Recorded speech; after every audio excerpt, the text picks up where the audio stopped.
Everyone, तर आज आपण बनवणार आहोत शिमला मिरचीची सुकीवाली भाजी।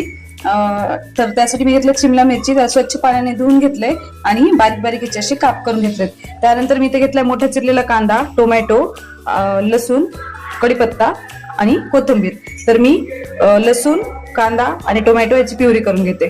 तर मी ते कढई घेतली, कढईमध्ये तेल ठेवले। तेल छान गरम झाल्यानंतर त्यामध्ये मोहरी, जिरं,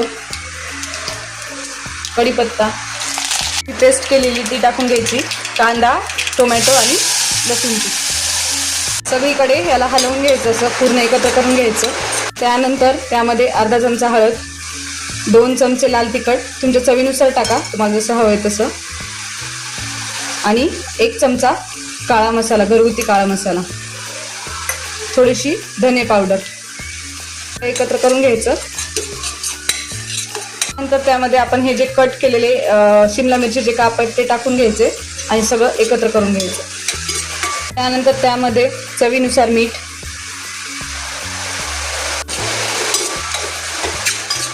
त्यानंतर त्यामध्ये शेंगदाण्याचा कूट,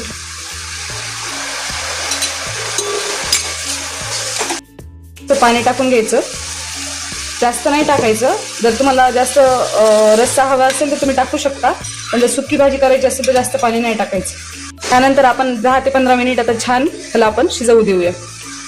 तर त्यावरून थोडीशी कोथिंबीर, पण 10 ते 15 मिनिट छान शिजल्यानंतर चेक करून घ्यायचं असं की हे छान मऊ झालंय की नाही। तर मऊ झालंय।